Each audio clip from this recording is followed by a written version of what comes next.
Hi people, this is Gilbert. Welcome to Gilly's Folio. எஸ் Gilly's ஃபோலியோவில் நீங்கள் சொல்ல போகிறது ஒரு கதை.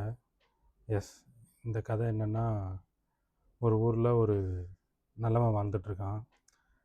அவனை ஏன் எல்லாம் நல்லவன் சொல்கிறாங்கன்னா, அந்த ஊரில் அவன் வீட்டுக்கு யார் வந்தாலும் சரி, ஹாஸ்பிட்டாலிட்டி வந்து அவ்வளோ நல்லா கொடுப்பான். விருந்தோம்பல்மாங்க. வீட்டுக்கு யார் வந்தாலும் சாப்பிட வச்சு தான் அனுப்புவான். அவங்களுக்கு தேவையானதை பண்ணி கொடுப்பான். என்ன உதவின்னு வந்து கேட்டாலும் நோன்னு சொல்லாமல் எல்லாமே பண்ணி கொடுக்குற ஒரு நல்லவன். வருஷ காலமாக பல காலமாக பண்ணிக்கிட்டு இருக்க ஒருத்தன் தான் நம்ம கதையோட ஹீரோ. ஓகே, ஒரு நாள் இந்த மாதிரி அவன் பண்ணிகிட்ருக்க ஒரு நாள் அவன் வீட்டுக்கு யம தர்மராஜா வந்து நிற்கிறாரு. எஸ், யம தர்மராஜா எல்லாருக்கும் தெரியும். யமன் வந்து அவன் வீட்டு வாசல் வந்து நிற்கிறாரு. என்ன யம தர்மராஜா நீங்கள் வந்திருக்கீங்க, என்ன வேணும் உங்களுக்கு அப்படின்னு கேட்டிருக்காரு. அவர் உடனே வந்து அவர் கையில் இந்த புக் எடுத்து காட்டுறாரு. இங்கே பாரு தம்பி, இது என்னோடய புக்கு. இதுதான் நான் வரிசையாக யார் யாரெல்லாம் நான் கொன்று யமலோகத்துக்கு கொண்டு போகணும், அவங்களோட பேர் ஆறெல்லாம் இருக்குது. இப்போ உன் பேர் தான் டாப்பில் இருக்குது, அதனால் உன்னை கூட்டு போக தான் நான் வந்திருக்கேன். ரெடியா நீ அப்படின்னு கேட்குறாரு. உங்கள் ரெடி தான் யம தர்மராஜா, நான் வரேன், உங்களுக்கு என்ன பிரச்சனை அப்படின்னு கேட்டுட்டு, பட் நீங்கள் வீடு வாசல் தேடி வந்திருக்கீங்க, அதனால வந்து நான் யார் என் வீட்டுக்கு வந்தாலும் அவங்கள சாப்பிட வச்சு அவங்களுக்கு தேவையானதை கொடுத்து தான் அனுப்புவேன்.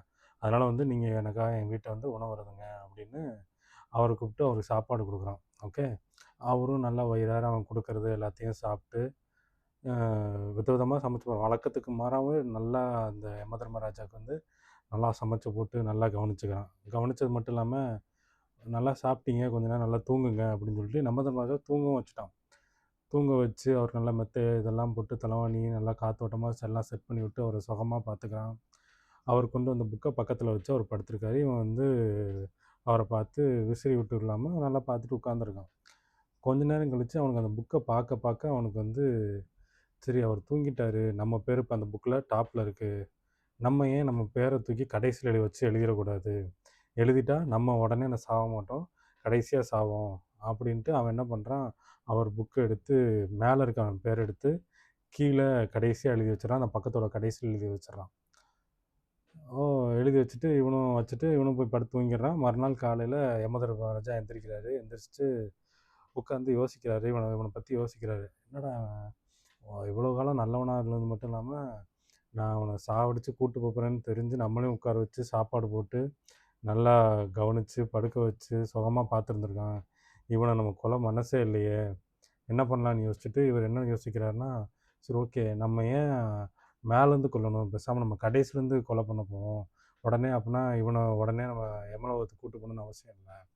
அதனால் நம்ம கடைசிலேருந்து ஒருத்தனை கடைசி ரிவர்ஸ் ஆர்டரில் கொலை பண்ணுவோம் அப்படின்ட்டு அவர் என்ன பண்ணுறாரு, ரிவர்ஸ் ஆர்டரில் கொலை பண்ணுவோன்னு சொல்லிட்டு புக்கை திறந்து பார்க்குறாரு. பார்த்தா ரிவர்ஸ் ஆர்டர்லேருந்து இவன் பேர் இருக்குது அடியில். பார்த்தா தலைவன் நைட்டு பார்த்த வேலையில் இவருக்கு தெரிஞ்சிருக்கு. அட பாவி, ஒன்று நான் காப்பாற்றி ரொம்ப காலம் வாழ வைக்கலான்னு பார்த்தா, நீ பார்த்த வேலையில் வேறு வழியே இல்லை, விதியை யாராலையும் மாற்ற முடியாது, சரி கிளம்பு அப்படின்ட்டு இவனை கூப்பிட்டு போயிடுறாரு. ஸோ இந்த கதை சொல்ல வர்றது என்னென்னா, அஸ் அ இன்வெஸ்டராக நீங்கள் மார்க்கெட்டுக்குள்ளே வர்றீங்க அப்படின்னா, காலங்காலமாக நீங்கள் ஒரு டிசிப்ளின் ஒன்று ஃபாலோ பண்ணியிருப்பீங்க. மந்த்லி கொஞ்சம், டெய்லி கொஞ்சம் அப்படின்னு உங்கள் பேட்டர்னில் ஒன்று பண்ணியிருப்பீங்க. அதை உங்களோட புத்திசாலித்தனம்னு நினச்சி உங்கள் மார்க்கெட்டை விட நீங்கள் உங்கள் புத்திசாலித்தனத்தை எந்த இடத்துலையும் காமிச்சிடாதீங்க. It will spoil you. Like சீக்கிரம் ப்ராஃபிட் எடுத்துடுறதோ, இல்லை இதை இன்னொரு இதுக்கு தாவுறதோ, அது எதுவுமே என்றைக்கும் பெருசு கிடையாது. மார்க்கெட் நம்மளோட என்றைக்கும் பெருசு தான். அதை ப்ரெடிக்ட் பண்ணணும்னு மட்டும் என்றைக்கும் நினைக்க பண்ணாதீங்க. அது சர்க்கஸ் துப்பாக்கி மாதிரி எந்த பக்கம்னாலும் சுடும். Okay, thank you, by.